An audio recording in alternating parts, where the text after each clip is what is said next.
this morning. My name's Hannah Packham. I'm Vice Chair of Exeter CLP, and it's a pleasure to be joined today. And I'd like to give a warm welcome to Ben Bradshaw, Exeter Labour MP, Phil Bialyk, Exeter City Council Leader, Rob Hannaford, Leader of the Labour Group on Devon County Council. So welcome all.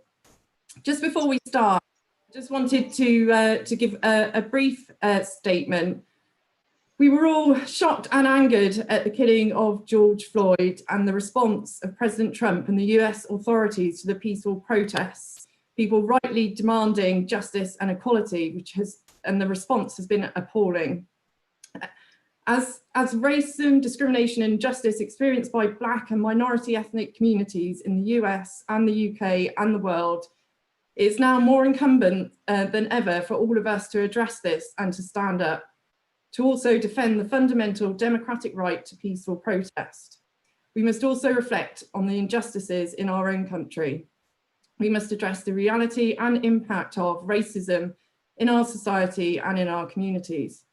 Exeter Labour Party stands in solidarity with our Black communities in our city and across the world. Now, I just wanted to be very clear in terms of recognising the shocking events that have happened this week.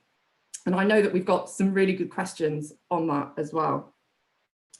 So Exeter Labour Party members have had an opportunity to submit questions in advance, and thank you for sending so many of them. Unfortunately, there's many questions and far more than we have to cover in our hour today, but we've tried to bring some of those questions together so that the key subject areas are all addressed. I'll ask each of the panel members one of the questions, and then the others will have the opportunity to come in should they wish to.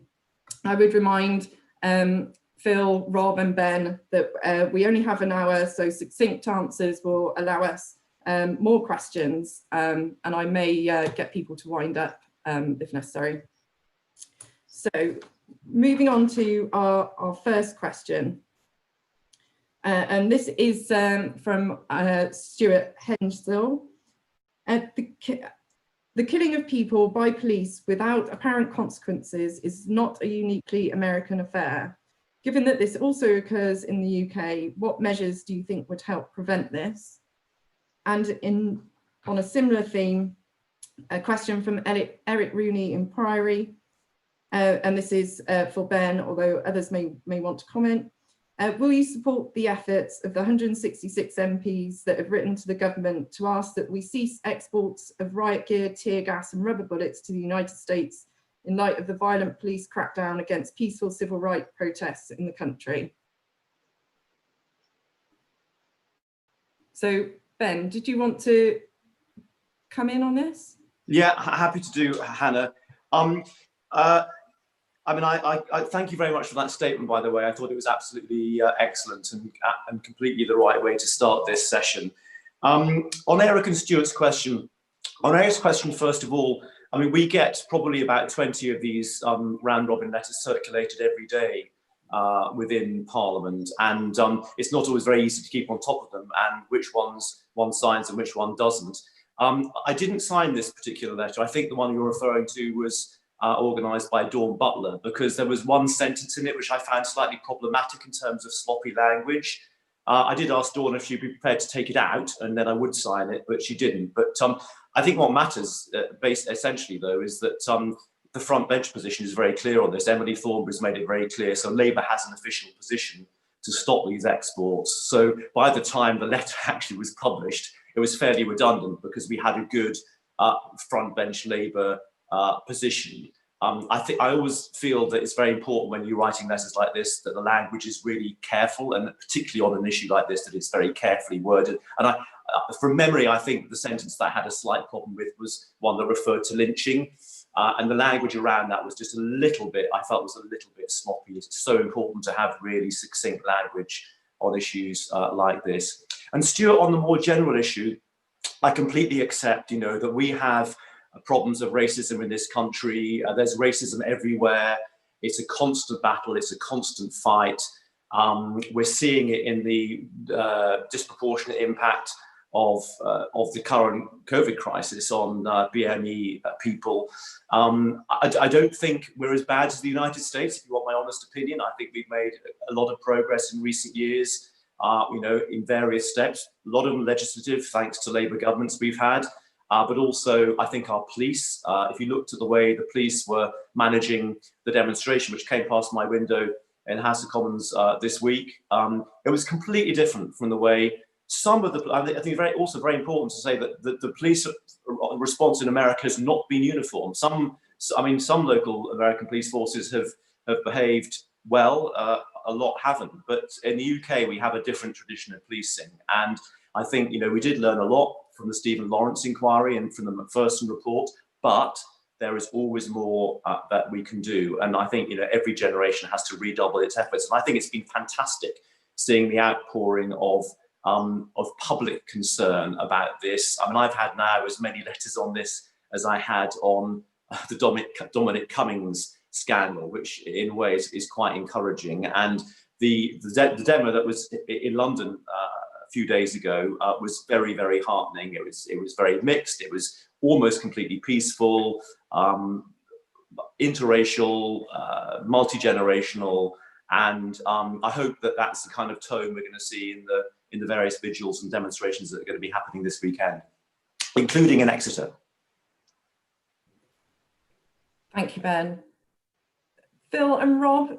Well, just to say, as many people who may have viewed the executive committee, I too opened that on behalf of the executive in the Labour group, made a statement in relation to George Floyd, and very concerning.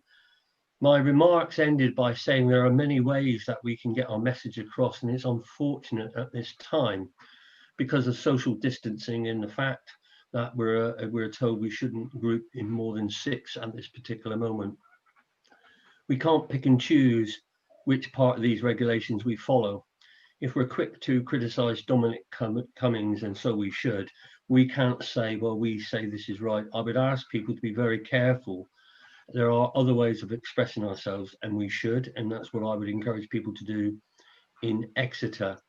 Totally agree with what Ben is saying, and we can remember in 1997 when Robin Cook became the Labour minister, and actually we had a policy then of selling arms to organisations and states abroad, and unfortunately that got watered down as the years went on. So Robin Cook, in my view, was ahead of his time in what he was saying there.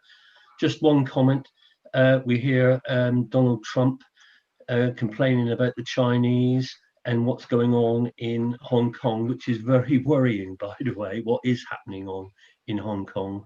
But I was watching some of the demonstrations and the actions of the police in America to protesters.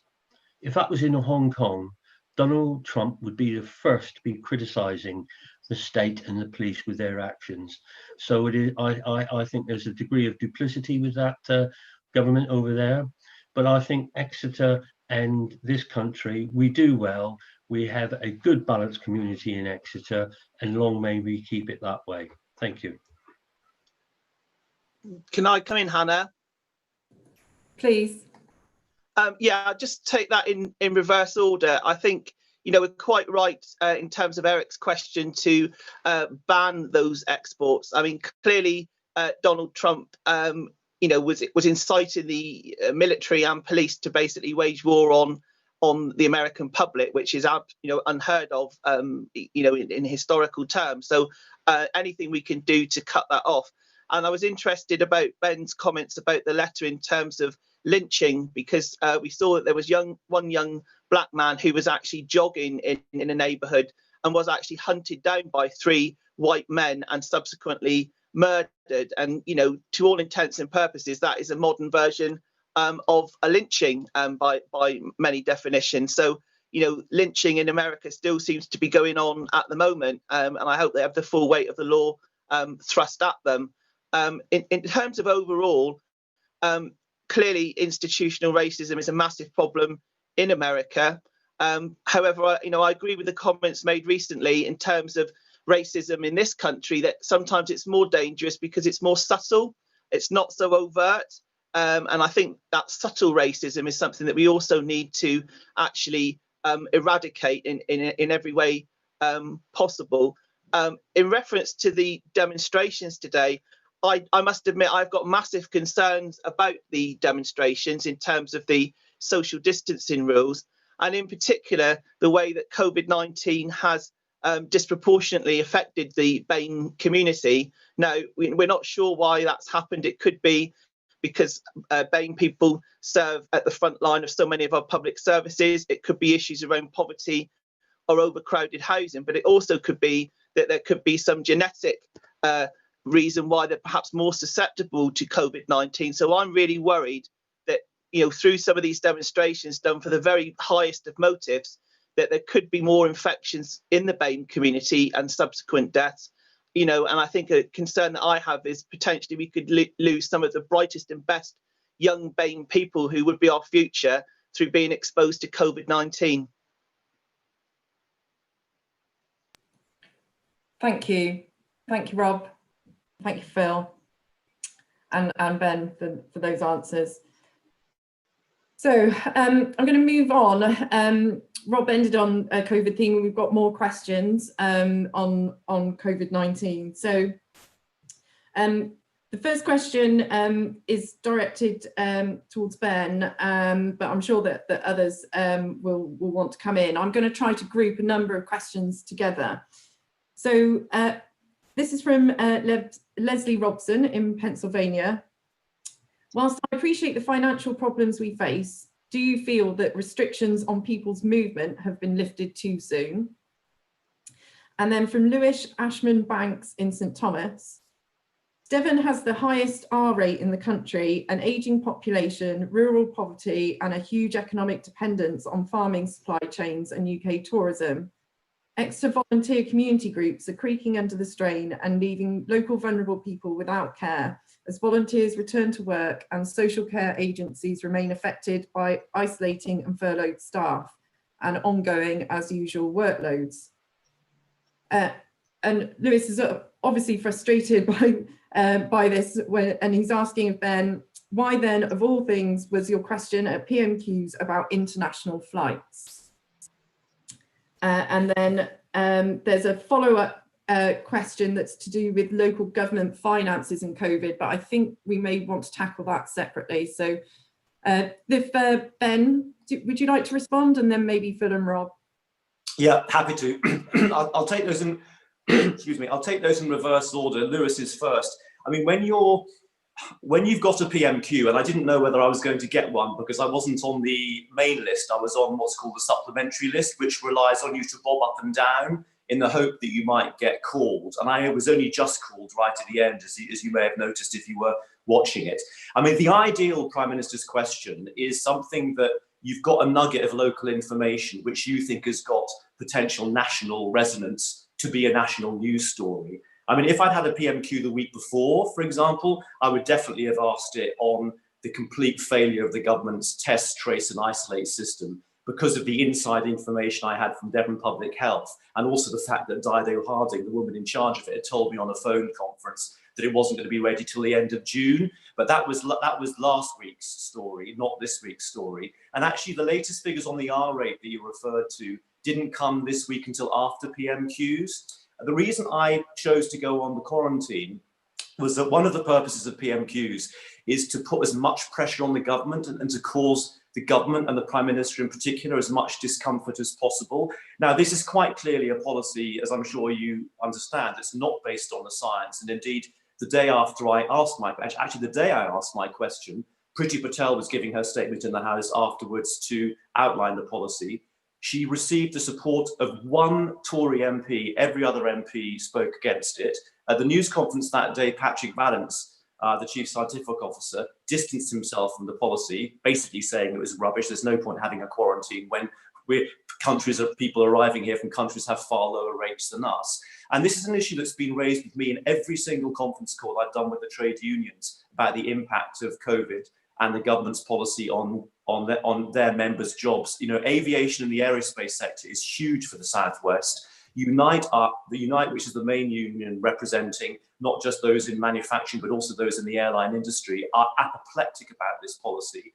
It has no basis in science. It's going to destroy jobs. And it's also going to stop British people, if they were planning to and want to, some may not, but some do, want to go on foreign holidays. And yes, although Devon is largely reliant on domestic tourism, if everybody who goes on holidays this summer was going to come to Devon instead of going on their foreign holidays, that's going to put massive pressure on Devon services and also potentially lead to a second wave in Devon because of our relatively low infection rate. So that's the reason I chose to use it as my PMQs. And actually, I had quite a lot to pick up in the national and international media. So in my view, it achieved its objective, and it's maintaining the pressure on the government and on Johnson in particular over this nonsense policy. But if you ever have anything, any kind of local nugget of information that you think would make a cracking PMQ and be a national news story, please always feed it into me on any. I never know when I'm going to get a PMQ. You only get them about once every 6 months, but it's always good to have in hand.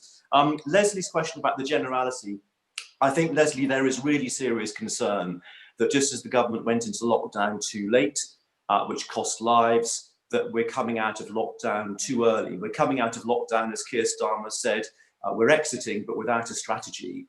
And you're seeing that already. It seems to be that more and more of the independent scientific advisors are distancing themselves from government ministers. There wasn't a single one at the news conference with Matt Hancock yesterday. More and more have been critical of the government's approach. And as you say, a couple of the regions, we in the southwest and the northwest, look now as if we're perilously close to that our value of 1, or maybe even slightly above it. So I think there are real concerns about this. Our infection rate is still very high.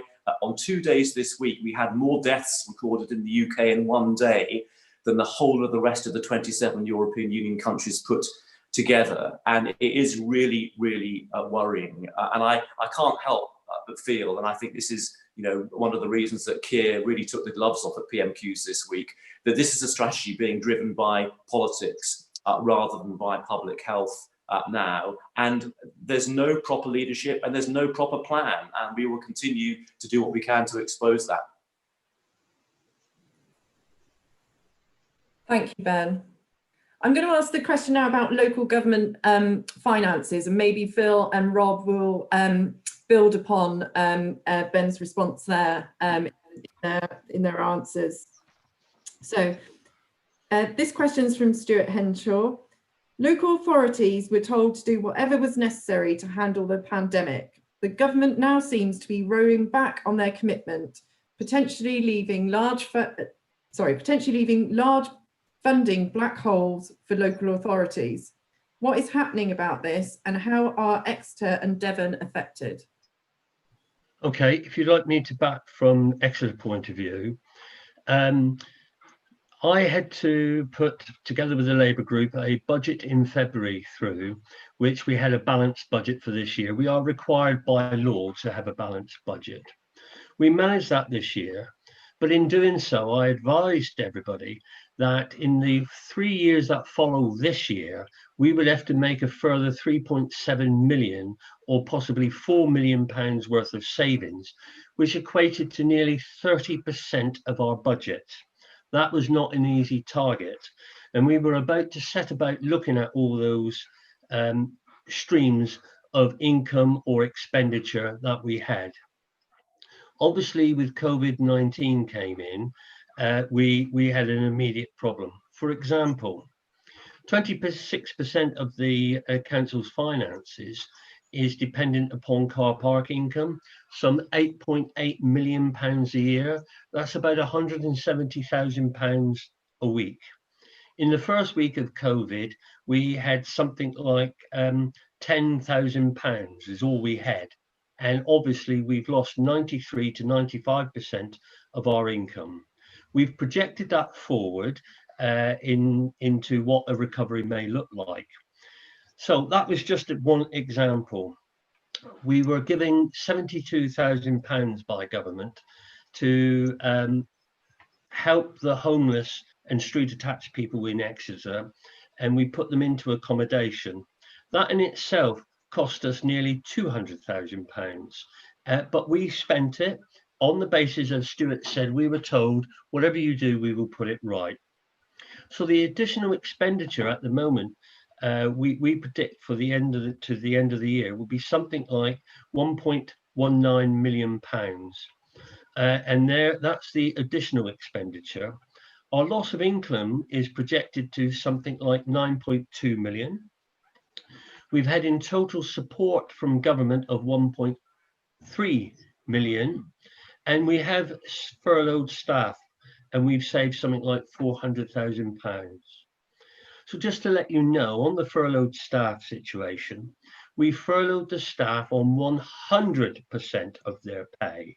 Okay, we have not asked anybody to reduce salaries, and each and every one of our members of staff who were furloughed by agreement with the trade union and them in themselves. So we have not forced anybody. So I hope I don't get any emails about that. We've got a shortfall in the budget totaling something like 8.6 million. Against this, the council has a general fund balance of 4.2 million, or reserves in effect, of which 3 million must be held to protect against unexpected expenditure. In other words, as my father used to tell me when I used to go out when I was a young man, always have £1 in your wallet before you go out. Always make sure you have a bit of a safety net. So therefore, already the portfolio holders within the City Council are looking at what we can and what we can't do. Remember, we have discretionary services of which we get no funding at all from central government. And there's a question coming up in a moment, Hannah, about public toilets. So I certainly don't want to take anything away from that. You may find it incredible, by the way. It's a discretionary service. There is no commitment upon us to provide public toilets. However, I totally accept that we should. And we'll come on about the loos in the city presently. So we are looking. So when you look at 8 million plus in losses, when you think about our total expenditure is 13.5 million, it gives you the scale of problem we've got. Now, we have obviously put up further reports to central government.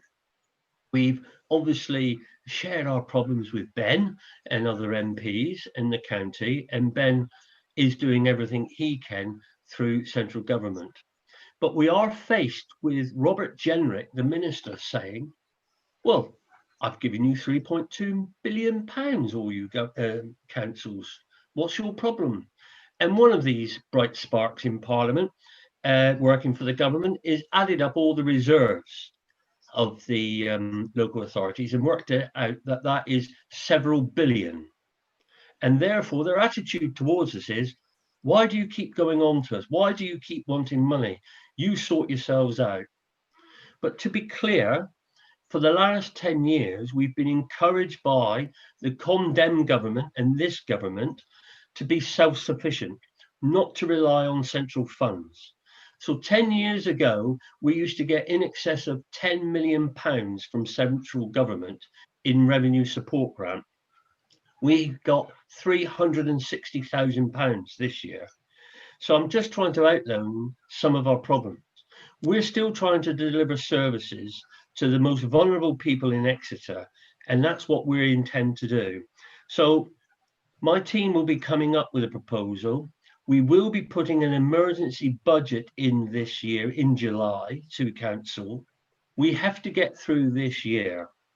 A lot of other businesses, if we were the health service, we could run a deficit for a number of years. We are not allowed to do that. We have to have a balanced budget in the year. And so that is our problem. And I would say to Ben, which we've already said in private meetings with the chief executive, they must be more lenient towards how they will protect local government. They must allow us to operate like a lot of other businesses, like they expect us to operate.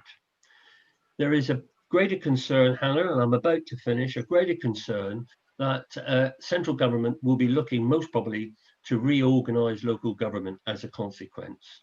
And a 114 notice is basically a notice that our finance team would issue the government to say it's basically like a profits warning that we are in dilemma. I think government would like a lot of authorities to do that, so they could actually say, well, they're all basket cases, shouldn't we reorganise? And you know that they want these big combined authorities, and you can imagine what that would be like here in the Southwest. It would be dominated by one particular party. It would be not what we've got. Exeter is still an expanding city. We've still got growth. We think we could come out of it. I've got a place board in place that we are bringing forward proposals. And if I get the opportunity later, Hannah, I will explain some of those things we intend to do. Thank you. Thank you, Phil, for that detailed answer. Rob, did you want to come in from Devon? Yeah, I mean, thank you. I mean, to be honest, I think that the other two questions kind of flow into this one in terms of Leslie's question clearly went into lockdown too slowly and now coming out too quickly, and particularly in regard to the airport situation. If you look at some of the other countries that have really got a handle on COVID very quickly, like Australia, New Zealand and South Korea, we should have been doing comprehensive checks and quarantine several months ago. So in terms of that situation feeding into the local government situation, I think we're clearly in the long haul with a second peak almost inevitable now. And I think we're seeing that quicker than some people actually thought with the R rate and others. I think in terms of the local government finance, we will need obviously another bailout. There are huge service pressures at the county council, particularly around children's services, educational need, etc., which came partly through the lockdown, particularly with children perhaps who are at home being abused and staff not being able to make direct contact with them, for example. But I also think as well, in terms of the economics, the bigger picture in terms of debt and government debt, both locally and nationally. I'm sure that a lot of people have seen the modelling work that within the short space of a few months, we've actually managed to rack up similar amounts of debt that we did during the Second World War. And obviously, I think it was in 2009 or whatever it was that we actually paid off the debt for the Second World War. So I think we need a similar sort of extension period in terms of local government finance and bailouts to look at this much as a longer term project. I'm not so sure about local government reorganisation. I don't get any appetite for that locally or from the county. As I've said before, with the nature of Devon, we have small towns, rural areas and cities. So I think the current system works very well, where certain functions are placed at the appropriate levels. Phil is right in terms of if there was a reorganisation, you'd be looking at upper tier authorities, not lower tier. So I would warn anybody who to be careful, very careful what they wish for, because you might not get what you were actually aiming for and not get good results out of it. But I also think overall, in terms of the economic modelling we've got in terms of local government and the sort of economic regeneration, we know that COVID has exposed a rotten political and economic system. And I just do not think that consumer capitalism is the right way forward. I think this has given us a chance to pause and hopefully reset so we have a more sustainable economic model for everybody. Thank you, Rob. Ben, did you want to say anything on local government finance? Or I think we've got had some quite comprehensive answers. Okay, we'll move on to the next question. So Rob, as the Transport Authority, that Devon is, I'm going to direct this to you, but again, Ben and Phil may want to come in. This is from Deborah Percival in Alphington. Back in February of this year, it was finally agreed that the proposed Marsh Barton station would go ahead. As we are gradually coming out of lockdown, are there any updates when this might actually happen? We have waited so long and the traffic is getting congested in Alphington and Marsh Barton. And just a further question from Catherine Dawson. Catherine says, it's great to see the COVID travel strategy and improvements taking shape. Comms from Devon County Council on what's been agreed and a timetable would be helpful. What safe cycling improvements are planned for Union Road? So So in terms of the, can you hear me, Hannah? Yes. Yeah, sorry. So in terms of the Marsh Barton railway station, clearly that is an important part of infrastructure that we need, particularly with all the southwest of Exeter developments. However, because we're in the global pandemic, I'm not sure that we do have an actual firm date or even fixed costs of how much it will actually be. So I think the answer in short at the moment is whether or not we're going in or out of another lockdown and where we are with the pandemic, taking it day to day. I don't think I can give a definitive answer of when that's going to actually happen, unfortunately. It's still there. The money will be reallocated and things will actually happen in time. I mean, the cost could go up, they could go down. The timescale is variable, but it is still there. And all of the county Labour group are very committed to actually getting this in place for all the reasons that people would understand. In terms of Union Road, and Andrew Ledbetter misspoke at the time because he said it was Union Street and not Union Road, which set a bit of confusion. I have spoken to Sue Aves about that. And it's a bit of a mixed bag at the moment because the boundaries actually go between Percy Price's ward of Derryard St James and Sue's ward as well. So we're waiting for them to have a negotiation to decide what they want to do about it. So I would say speak to Sue with an update about that. The issue being Percy isn't on email. So we've just suggested a telephone conference to progress it. And I know Sue's trying to do that. As at the conference, and as I think one of my reports recently, my concerns about the pop-up and interim transport measures is they're not going in quickly enough. Andrew Ledbetter told us that everything would be in place by the 1st of June, and clearly they were not. It was a very sort of Boris Johnson moment. If members will recall, everything was going to happen on the 1st of June, including all these pop-up transport measures in Exeter. And of course, like all the stuff we get nationally, of course, it didn't happen. And that we must have a sense of urgency with some of these sort of disruptive temporary transport measures to try and do some step change in the city. And, I know down here in St Thomas, for example, we've all seen the traffic is creeping back slowly. Bus usage is going up again without social distancing, etc. And if we don't act really quickly, we're going to lose that opportunity. People are going to go back in the bad old ways of relying on cars, the congestion, the pollution will come back. And what I don't get is that sense of urgency. We're having to call, I think, for another meeting next week to progress check some of these measures.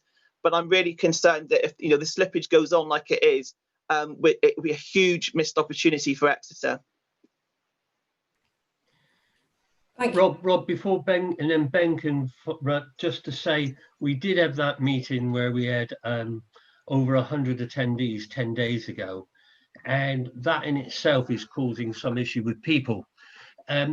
Exeter City Futures have been charged by Exeter City Council to deal with this matter. Bearing in mind, we have no resources available for it. We have no transport budget. We have no budget for this at all. We're working with Exeter City Futures who set that up. And those attendees were people who contributed to the Exeter Carbon Zero 2030 project. And we've now seen a document that's been produced by Exeter City Futures, and there it is, a green restart. It's coming out, and I will hope that it will get published soon.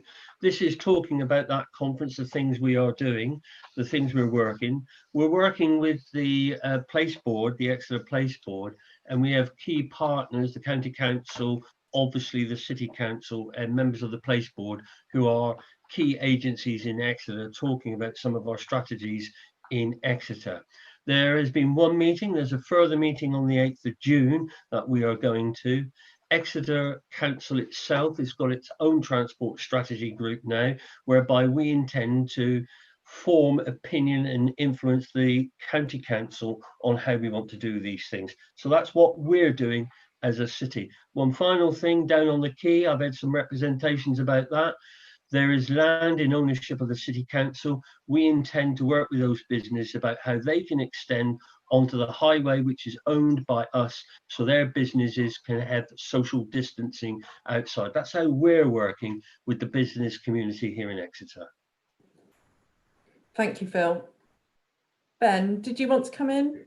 Yeah, just very briefly. I mean, I don't think the fact that one Conservative county councillor isn't on the phone and isn't on email should effectively block that essential project in Union Road. It's absolutely absurd. The idea that the county council can't or shouldn't move on with this just because they can't get rid of Percy Prowse. That is an unfinished link of the already in plan strategic cycle route from the east of the city to the university. And I think the county should just get on with it. And if Percy Prowse can't be got hold of, that's his own lookout.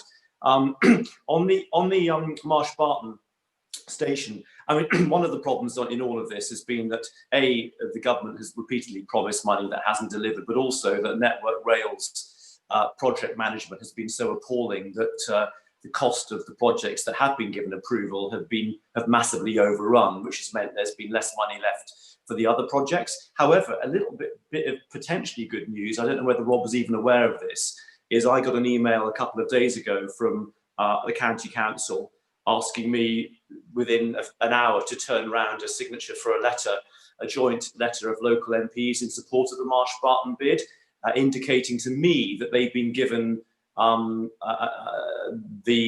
hint by the government there may be money available as part of the big new investment in infrastructure for what are called shovel-ready schemes. Now, if that is the case, that might be a hopeful sign if they're suddenly asking the local authority for bids that have MP support. And I returned it immediately, and let's hope that it leads to something. But that's I mean, you're right. We absolutely desperately need that extra station.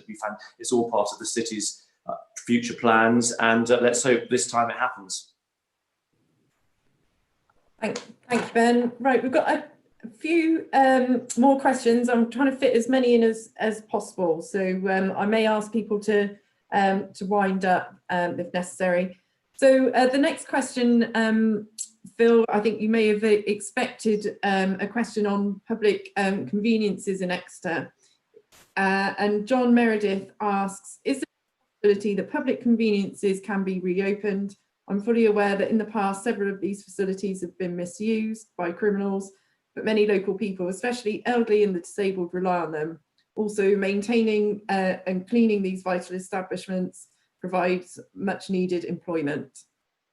Yes, I'll be to the point. The public conveniences are slowly being reopened as we speak. I asked the directors to look at the quay. The bus station has been open throughout in the city centre, and also looking at our playing fields and those areas to open first, because people are enjoying our parks and open spaces for their recreation.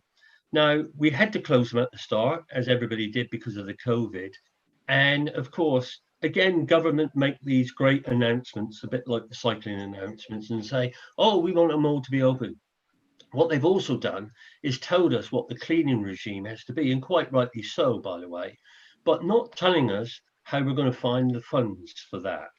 And so the budget we had for the toilets that we've got open or previously had open is already now going to be bust, to be quite honest, because we have to have a new cleaning regime. But we're going to do it. And they were basically came into operation as from Wednesday of this week. Now, we must remember, up until Monday this week, we should not have been collectively socializing in open spaces. And we were only meant to be doing that from Monday of this week in groups of 6 or more.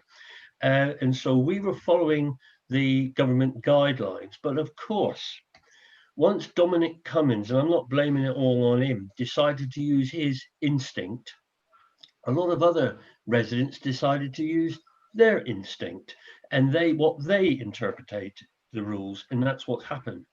So we are opening the ones which we currently have. I have to be straight with you. Are we going to reopen those that we had previously closed? No, is the answer to that, unfortunately. We were working well in the city centre with shops and cafes who were using it, and those problems. Hopefully from the 15th of June, as more businesses open and when cafes start social distancing, we would expect them to put in regimes within their public toilets that they are meant to have for their customers. That's a cost to them. So these are the challenges that we all face. The use of public toilets going forward as a discretionary service will have to be something addressed by the City Council in the context of that £8 million of savings that we have to make here in Exeter. Thank you. Thank you, Phil. I can't see Ben or Rob indicating, so I'll move on to the next question. Hannah, I just wanted to add, if I may, as you know yourself, and I do certainly welcome the work that Phil has done, because locally we have had a lot of complaints, particularly from areas like the Carrot Barton playing fields, where there's been a lot of public toileting going on, because as Phil has said, since the Cummins fiasco, we've had large groups of young people playing football, etc., and then obviously toileting around the edges of the park. So, and I'd just also like to thank David Harvey for intervening and getting that sorted out for us. Thank you, Rob. Right, moving on to the next question. This is addressed to the entire panel, and it's from Hugh Lee in Hevertree. Should welfare payments reflect what you put in? And I'll ask Ben to come in on that. Hello, Hugh. I don't know whether this is a reference to comments. I haven't seen the full interview that Johnny Reynolds, who's the Shadow Secretary of State for Work and Pensions, has made in the last few days, discussing the possibility of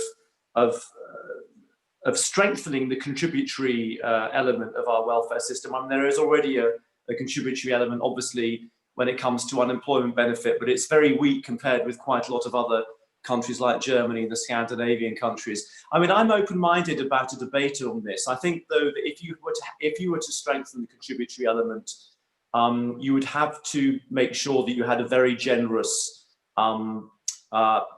base, minimum, which is what they have in Germany and the Scandinavian countries. But you also would have to accept that you then have different levels of support depending on how much people have paid in.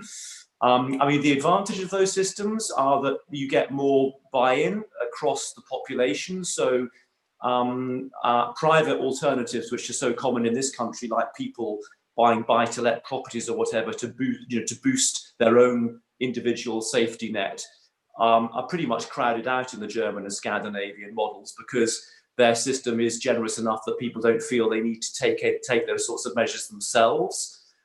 So it gets political buy-in from a wider range of people. It's not just then seen as something that benefits, poor people.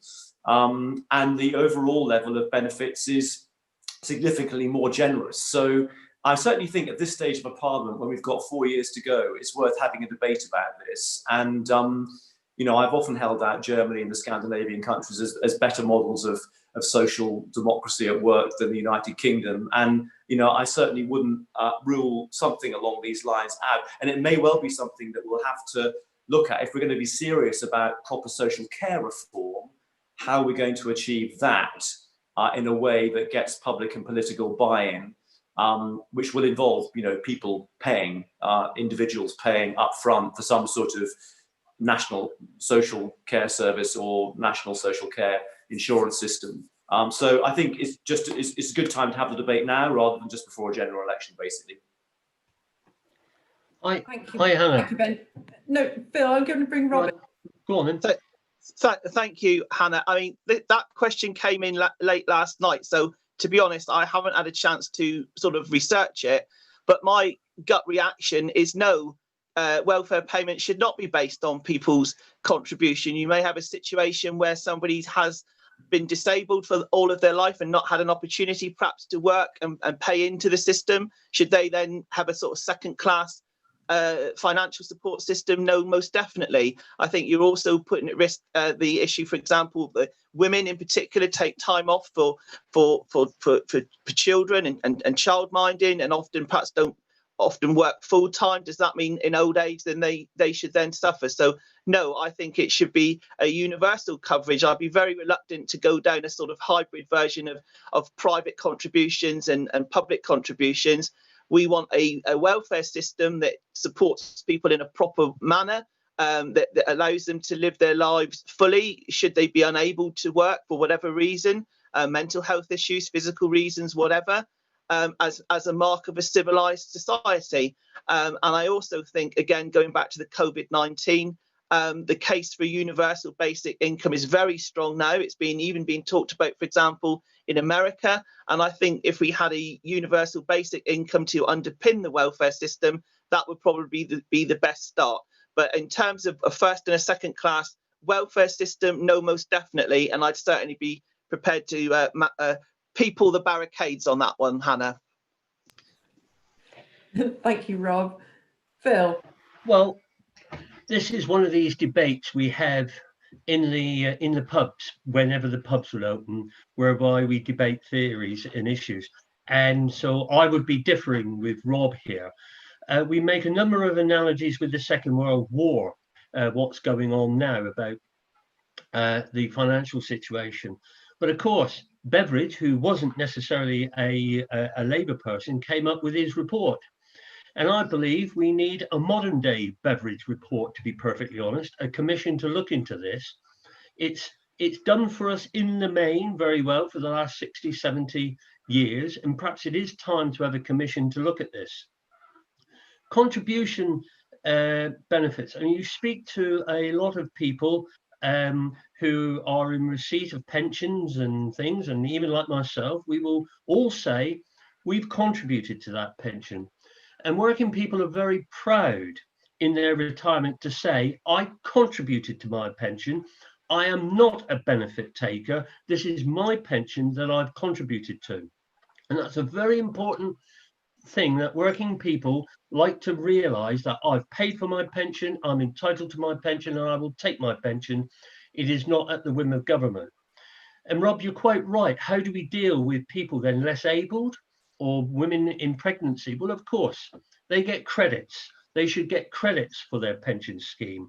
And as we know, we are entitled to our state pension after 30 years of contributions after the age of 66 or 68. So I think our safety net that we used to have with supplementary benefits and that sort of stuff has served us well.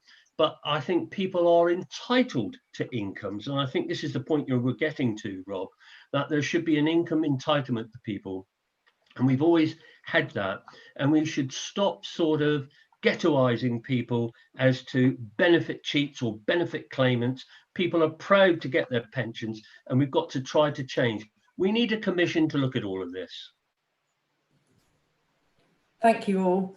What a great question, Hugh. Thank you for that, because you can see that it's sparked a discussion and a debate. And as Ben says, now's the time to do it. So yeah, really interesting. I won't go on. I've got my own views, but I'll save that for a CLP meeting. Maybe it's a discussion genuinely that we could have on a further Zoom virtual meeting. We've been considering doing topic-based Zoom meetings for members, so it would be really interesting to have viewers' feedback on that. We've certainly got some ideas in terms of developing some panel discussions on subject areas, and that would be a great one to kick off with. So thank you, Hugh. Right, we've got one final question I think we can fit in, and I'll direct it to all of the panel. The next general election is 4+ years away. How can people oppose the Tories before then? Who wants to go? Ben? Well, I assume the person who asked this question is already a member of the Labour Party, because obviously, I mean, I've been getting I get a lot of emails and letters from people who aren't members of the Labour Party, complaining about the government and the government's handling of COVID and how dreadful it is and blah, blah, blah. I mean, I do gently point out to them that unless the government loses a vote in the House of Commons or loses in the courts, there's actually nothing any of us can do to stop the government doing terrible things apart from political and media pressure. And that, I'm afraid, is a result of our failure to win the December election and give the Tories such a massive majority. But I would encourage you to encourage all your friends and family who kind of feel as we all do, to get involved and join the Labour Party, because you know, in a parliamentary democracy, like in a political democracy like ours, the only way that you achieve change in this country is by being engaged and being involved. And actually, I don't know what the latest membership figures are, because I'm not seeing those anymore under the COVID restrictions, but certainly they were going up significantly, both before and since the general election. And I suspect that the COVID crisis will have boosted Labour membership even further. So, you know, if you're obviously you are already a member, get more involved, go to your branch meetings, get on GC if that's something that interests you. So you're part of the internal local Labour Party decision making. Help us with our local campaigns.